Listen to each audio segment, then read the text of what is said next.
माँ जी, दरअसल वो ना आज मायके में भाभी को थोड़ा सा पेट दर्द हो गया है। बस वही तो, एक अच्छी ननद होने का फ़र्ज़ निभाते हुए उनका हाल चाल पूछने जा रही हूँ मैं। कोई ज़रूरत नहीं है।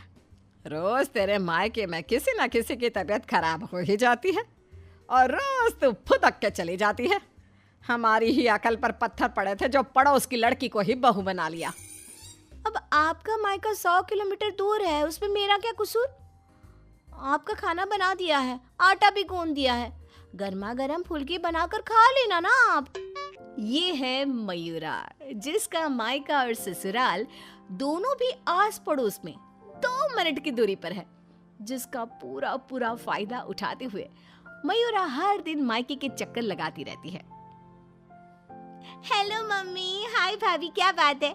आज तो बड़े ही शाही और लजीज पकवान बने जा रहे हैं। कोई दावत शावत है क्या आज हमारे घर पर? खुशबू आई नहीं कि चली आ गई महारानी चींटियों की तरह सूंघती हुई। अरे बेटा, तेरे भाई का प्रमोशन हो गया है, इसी खुशी में उसके मनपसंद पकवान बना रहे हैं। बस आ जाती तू भी, दामाद जी और समधी समदन जी को भी न्योता दे दे। पर मम्मी जी, हमें थोड़ी ना पता था कि ये सब आएंगे। मैंने तो वैसे भी खाना कम ही बनाया है। क्या भाभी, अब आपको ये तो पता है कि मेरा ससुराल पड़ोस में ही है, और आपको तो मैंने कह कर रखा है ना कि मेरे 2 एक्स्ट्रा फुलके सेक कर रख दिया करो। मुझे मम्मी के हाथ की बनी सब्जियां कितनी पसंद है। आई बड़ी महारानी। ऐसे ही मयूरा आधा दिन अपने ससुराल में और आधा दिन अपने मायके में गुजारती रहती। एक दिन सुबह नाश्ते के दौरान मयूरा के ससुर धनराज और पति श्लोक, अरे मयूरा, ये क्या? ये पराठा तो आधा कच्चा है और मेरा पराठा तो कुछ ज्यादा ही एक्स्ट्रा पक गया है, जो जल गया है। कोयले से भी काला हो गया। ये तो होगा भी क्यों नहीं। ये करम जली सुबह सारा काम ऐसे ही फटाफट गड़बड़ी में जैसे तैसे निपटाकर अपने मायके भाग जाती है। इससे क्या फर्क पड़ता है? सास को अगर चक्कर आ गए दिन दहाड़े, तब कौन आएगा बचाने? ओ कम ऑन माँ जी, चक्कर, और वो भी आपको? दिन भर आप हर आधे घंटे में कुछ न कुछ खाती रहती हो और फिर भी मुझे ताने कस रही हो। Very bad. तो तू कौन सी गुड है, हैं? आई बड़ी। वहाँ मायके के घर में वंदना अपने पति यानी मयूरा के भाई गोपाल से कहती है, गोपाल, तुम ना तुम्हारी प्यारी बहन को समझा कर रखो। अरे तीज त्योहार, रक्षाबंधन, दीपावली, इन सब पे अपने मायके आए तो ठीक लगता है, लेकिन ये मैडम, ये तो रोज ही चली आती है मुंह उठाए। अरे सोचिए मम्मी जी, अगर मैं भी रोज इस तरह अपने मायके जाऊं तो आपको ये सही लगेगा? नहीं ना? फिर वंदना सही कह रही है मम्मी, जरा इस बात पर गौर फरमाइए। हाँ बेटा, मुझे पता है। उस दिन तो गली की औरतें भी सब्जी वाले के यहाँ गप्पे लड़ाते हुए बातें बना रही थी कि मयूरा तो दिन भर सिर्फ अपने मायके में ही रहती है। आज उसे आने दो, मीठे बोल से ही समझाऊंगी, समझ जाएगी वो। फिर जब मयूरा मायके आती है तो, मम्मी, आपको तो कोई दिक्कत नहीं है ना मेरे इस तरह आपसे मिलने यहाँ आने से? ये देख सरोज का मन ममता के मुंह में आ जाता है। ना बेटी ना, तू ऐसा क्यों सोच रही है और तेरी आंखें नम क्यों हैं? तू क्यों रो रही है बेटा? समधन जी ने कुछ कहा है क्या? उफ़ो, ये मम्मी जी भी ना, उन्होंने एक आंसू गिराया नहीं कि पिघल गई। नहीं मम्मी, किसी ने कुछ नहीं कहा, बस आज आपकी बहुत याद आ गई। रोज आपसे मिलती ही हूँ, लेकिन आज पता नहीं क्या हुआ। और इसी के साथ सरोज अपनी बेटी को कुछ नहीं बोल पाती, और अब मयूरा का मायके में आना जाना इतना बढ़ जाता है कि वो मायके के फैसलों में भी दखल अंदाजी देने लगती है। तभी वहाँ पर बरखा आती है। अगर इतना ही परेशान हो तो उसे घर के अंदर आने ही क्यों देते हो? वो एक पाँव अपने मायके की नाव में रखती है और एक पाँव अपने ससुराल की नाव में। अगर एक नाव हटा दे तो ना चाहते हुए भी उसे दोनों पैर एक ही नाव में रखने होंगे ना। हाँ काकी, एकदम बराबर बात कर रही हैं आप। लेकिन समधन जी, आप अपनी बेटी के मुंह पे दरवाजा लगा पाती क्या? देखिए, मुझे वो सब नहीं पता। अब उसका पूरा संसार उसके ससुराल में बस चुका है। उसे वहां ध्यान देना चाहिए, ना कि इधर मायके में। और इसलिए आप ही हो, उसे यहाँ आने पर आप ही को रोक टोक लगानी होगी। बस यही कहने आई थी। नमस्ते। अगले दिन ससुराल में बरखा की तबीयत खराब हो जाती है और मयूरा उसे बिस्तर पर ऐसे ही छोड़कर मायके भागती है। चली गई मायके, अपनी बीमार सास को बिस्तर पर छोड़कर, निकम्मी कहीं की।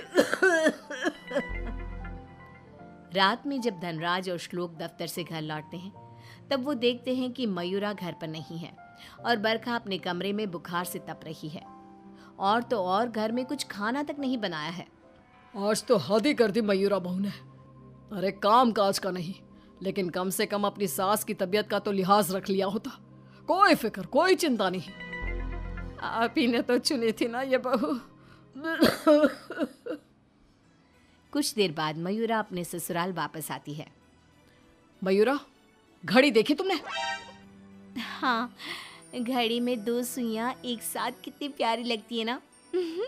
बिल्कुल आपकी और मेरी जोड़ी की तरह।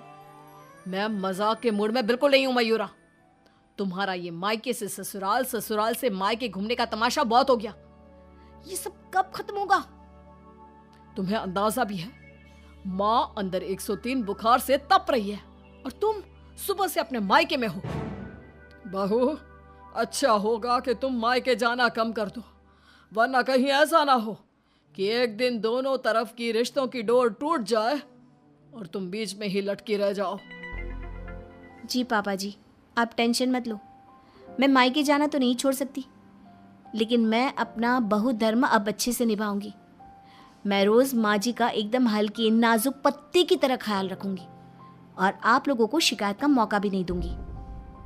पर मयूरा तो आखिर मयूरा है, इतनी जल्दी कैसे उसे किसी की बात समझ में आ जाती? ये तो उसके डिक्शनरी में था ही नहीं। पहले वो बिना कोई काम किए मायके चली जाती थी और अब कभी कुकर को गैस पर रखकर तो कभी कपड़ों को आधे में धोता छोड़कर मायके चली जाती। उसकी इन हरकतों से ससुराल और मायके वालों को तो पहले से ही परेशानी थी। अब तो आस-पास की औरतों के लिए भी मयूरा अच्छी खासी शाम की चाय की गॉसिप बन गई थी। अरे वो सरोज बहन की बिटिया मयूरा, कभी इस डाली तो कभी उस डाली फुदकती रहती है। मुझे तो दिन भर अपनी खिड़की से उसका ये सर्कस देखने में बहुत मजा आता है। अरे मैंने तो सुना है उसकी भाभी वंदना अपनी ननद को एक आंख पसंद नहीं करती। दरअसल मेरी बहू काजल और वंदना ना सहेलियां हैं, इसीलिए पता चला। पर मानना पड़ेगा सरोज को, बहुत अच्छे गुण दिए हैं उसने अपनी बेटी को। तभी वहां से गुजर रही सरोज सभी औरतों की बातों को कान लगाकर सुन लेती है और रुककर उन्हें चिल्लाते हुए कहती है, क्यों रे कलम मुइयो, तुम लोगों को क्या अपनी घर गृहस्थी नहीं है जो रोज शाम को हमारी गृहस्थी की चर्चा लेकर बैठ जाती हो? हैं? बेवकूफ औरतें, पहले खुद के घर में ठीक से देख लो, फिर दूसरे के घरों में झांको। क्यों सल्ला बहन, आपका बेटा तो रोज रात को नशे में धुत लुढ़कता हुआ घर वापस आता है ना? हमने कभी कुछ बोला? और जानकी बहन, आपकी बेटी का इस महीने का 5वां बॉयफ्रेंड उसे रोज गली के कोने पर छोड़ने आता है, लेकिन हमने तो कोई बात नहीं बनाई। इतना बोलकर सरोज वहां से चली जाती है, लेकिन अब पानी सर के ऊपर जा चुका था और थक हार कर परेशान होकर दोनों परिवार वाले आपस में एक साथ मिलकर मयूरा के बारे में बात करते हैं। श्लोक, हमने बहुत बार कोशिश की कि हम मयूरा को रोके मायके आने से, लेकिन वो इतनी ढीठ है कि हमारी बातों को कान के पीछे ही डाले जा रही है। अब पता नहीं वो ये सब जानबूझकर कर रही है या फिर सच में। समतन जी, समधी जी, अब जो भी हल निकालना है आप ही निकाल सकते हैं। दामाद जी कुछ तो कीजिए।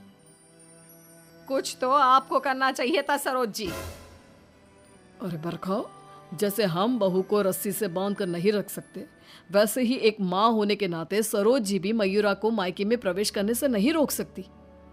अरे उसने पूरा बचपन बिताया है वहां पर। लेकिन अब नहीं, अब तो इस सब का एक ही रास्ता है। जो काम मैंने 1 साल पहले नहीं किया था वो मैं अब करूंगा। ऐसा क्या कर लेगा तू बेटा?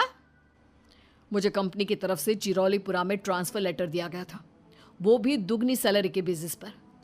लेकिन 1 साल पहले आई इस ऑफर को मैंने मयूरा की खुशियों के लिए ठुकरा दिया था, क्योंकि अगर हम यहाँ से कहीं और जाकर शिफ्ट हो गए तो वो अपने मायके को मिस करेगी।